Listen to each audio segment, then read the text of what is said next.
galera ligada aqui no canal Expresso 1898, vindo nessa quarta-feira para atualizar vocês aí sobre as notícias do Vasco, novo técnico, novidades sobre o time para enfrentar o Botafogo no domingo. Mas antes de tudo isso que eu venho trazer para vocês, deixa o like aí, compartilha, se inscreve, curte aí esse vídeo que eu faço aí com dedicação para a gente falar do Vasco. É sempre bom falar de Vasco, então esse vídeo é sobre o Vasco, é para falar do Vasco, então vale o like, você vascaíno como eu.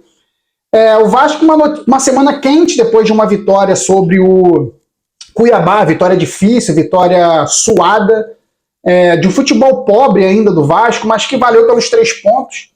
Vasco que essa semana comunicou o desligamento do auxiliar Emílio Faro, provavelmente se sentiu desprestigiado aí pela colocação do William Batista como técnico aí interino, né, em detrimento a ele. Então a SAF aí decidiu desligá-lo do departamento de futebol. E Capasso, aí falando mais dentro de campo agora, o Capasso e o Pedro Raul estarão à disposição provavelmente para o jogo de domingo. Pedro Raul não sei se volta como titular, o Capasso também não anda muito prestigiado, talvez fora de ritmo. Então essas duas opções aí para domingo contra o Botafogo. Cara, é muito complicado a gente dizer que a SAF, sentir, perceber que a SAF vai manter o William Batista porque ele conseguiu a vitória contra o Cuiabá. Porque a gente até teve elogios ao desempenho do William Batista contra o Cuiabá, mas não foi nada demais. Ele mostrou inexperiência ainda como técnico, gritou no vestiário para motivar, beleza, isso qualquer um pode fazer. Enfim, só tem um trabalho ali que pode fazer. Então, para mim, isso não é o diferencial. Ele é um interino. Para mim, na minha opinião, já deveria estar o técnico escolhido, inclusive na arquibancada do Luso Brasileiro, já observando o time. A SAF não consegue ter agilidade, não consegue agilizar. O Vasco é uma zona administrativa. A impressão que me dá é que as coisas vão acontecendo no Vasco, ultimamente, por acaso. Por que eu digo isso? Porque o William Batista ganhou do Cuiabá, uma atuação muito ruim do Vasco. O jogo, o resultado ali, poderia ser 0-0, era o resultado mais justo e provável do jogo, o 0-0, ou até uma derrota do Vasco. O Vasco venceu, um jogo feio, mal jogado pelo Vasco, vários atletas ali fora, totalmente de contexto ali para jogar no Vasco. Figueiredo, por mais que tenha sofrido pênalti mal, vou enumerar aqui, o Puma Rodrigues mal. O Ryan até tentou alguma coisa também no primeiro tempo, talvez tenha sido mais lúcido ali, foi sacado por ele. O Marlon Gomes ainda tentando alguma coisa, mas também não foi aquele jogador que a gente espera que ele seja, depois do Mundial Sub-20, principalmente. O Jair, um dos melhores. Então a gente tem algumas coisas do jogo de segunda-feira que foi ali uma vitória no acaso, não foi um futebol dominante do Vasco. E ele vai ser mantido, porque aconteceu um resultado favorável. Essa zona, essa bagunça administrativa do Paulo Brax não saber o que fazer, se mostrar muito perdido, tá afetando o Vasco, cara. O Vasco tem 9 pontos, era para ter já um técnico na arquibancada, como eu falei, acompanhando o Vasco e Portuguesa. Já era para ter depois do jogo, se não fosse para acompanhar o jogo, depois do jogo já era para ter sido anunciado um técnico. Aí vão fazer o quê? Vão esperar o William Batista comandar o Vasco contra o Botafogo. Deus queira que não, mas vai que toma uma porrada do Botafogo, um time arrumadinho, um time certinho do Botafogo. Aí vão ficar todo mundo desesperado de novo, a torcida vai cobrar, vai cair em cima. Não é para ser assim, gente. Eu acho que o Campeonato Carioca fez muito mal para esses dirigentes da 777. Eu não digo nem pelo Paulo Brax, que ele é só uma parte desse processo. Por quê? Porque o Vasco fez um Campeonato Carioca legal, jogou bem contra os times grandes, dominou alguns pequenos, em outros jogos foi mal. Mas fez um campeonato de regular para bom. Isso fez mal para a SAF. Por quê? Porque a SAF achou, essa administração bagunçada, achou que o Vasco poderia ter um time para enfrentar uma Série A. E já começou contra o Atlético Mineiro, por incrível que pareça, vencendo, que fez eles sentarem em cima do elenco, falando, esse elenco o Vasco vai brigar por Libertadores. E a torcida do Vasco sabia que não ia acontecer isso. Pelo menos eu não sou iludido. Eu sabia que não ia acontecer isso. Que o Vasco não ia conseguir se manter com esse futebol. Até porque contra o Atlético Mineiro mesmo, na primeira vitória, o Vasco já jogou mal boa parte do jogo. No segundo tempo dali daquele jogo que não existiu para o Vasco.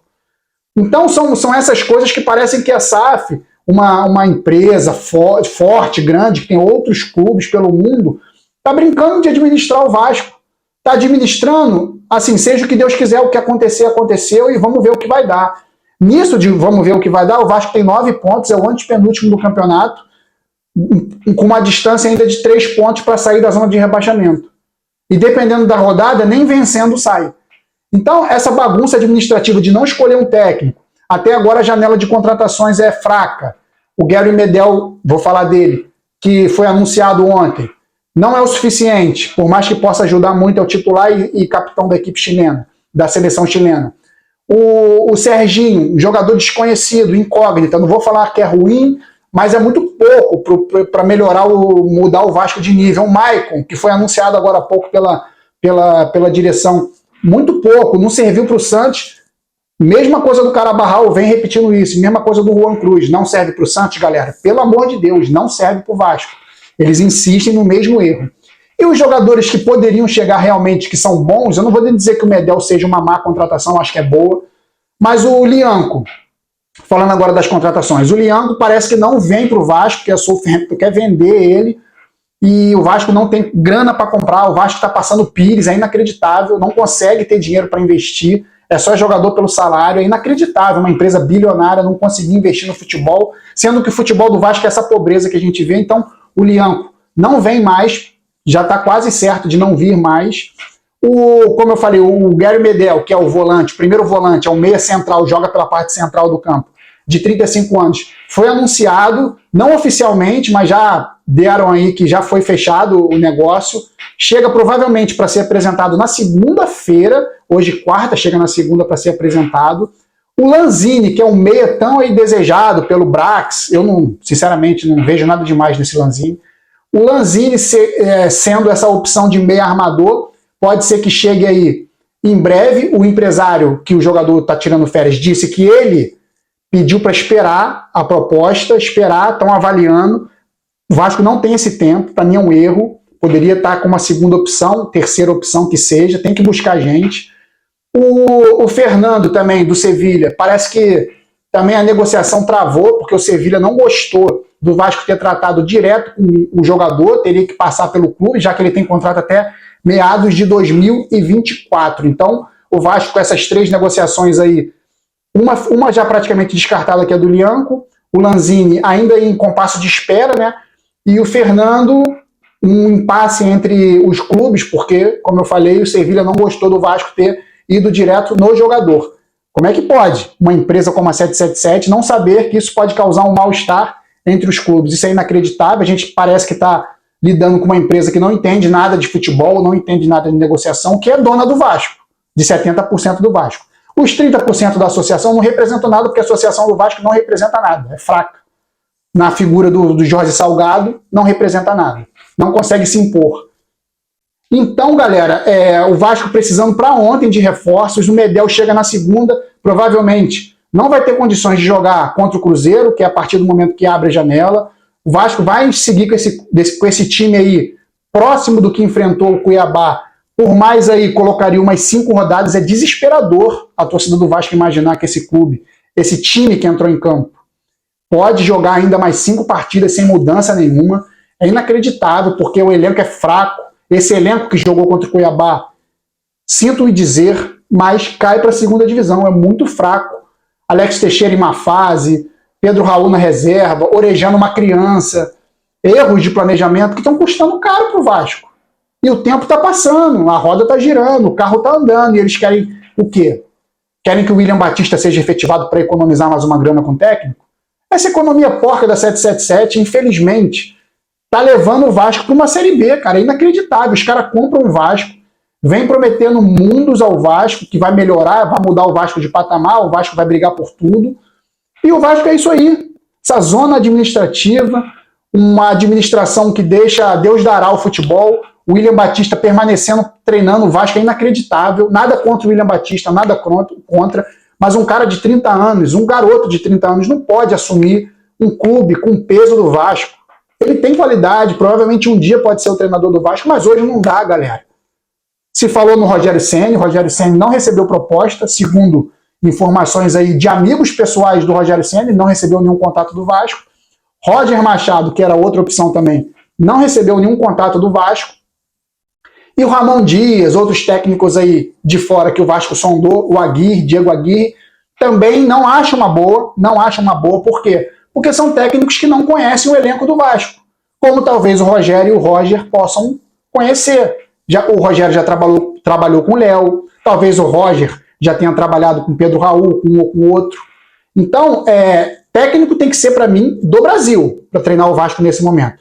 Se for pegar um início de projeto, início de 2024, talvez, um técnico de fora, beleza. Mas nesse momento tem que ser um técnico que conheça do futebol brasileiro, conheça da Série A, para tirar o Vasco desse sufoco. Se mantiverem o William Batista até domingo sem anunciar ninguém, para mim é um erro. Como eu falei, já deveria ter um técnico no estádio do Luso Brasileiro acompanhando o Vasco do estádio, beleza, o interino ali naquele jogo. Segunda-feira o técnico contratado já era para estar trabalhando. Mas a 777 deixa tudo por acaso, por um acaso, de repente, pode ser que aconteça. E esse erro administrativo se repete, esses caras não entendem. O Vasco tem 9 pontos com 12 jogos e vai enfrentar o líder do campeonato, que ganhou do Palmeiras lá fora. Um futebol competitivo, muito superior ao do Vasco, muito. 1 quilômetro de distância de superioridade do Vasco. E o Vasco cai no mesmo erro. A SAF do Vasco, né? O Vasco SAF, comete o erro de manter o técnico porque ganhou do Cuiabá. É um erro e pode custar caro. É isso, galera. Obrigado aí. Qualquer dúvida aí, manda pergunta, vamos comentar, vamos debater. Eu respondo todas as mensagens, não deixo de responder nenhuma. Pode me cobrar. É isso, obrigado aí pela audiência. Saudações vascaínas sempre. Domingo tem Vascão, hein? Saudações vascaínas sempre. Fui!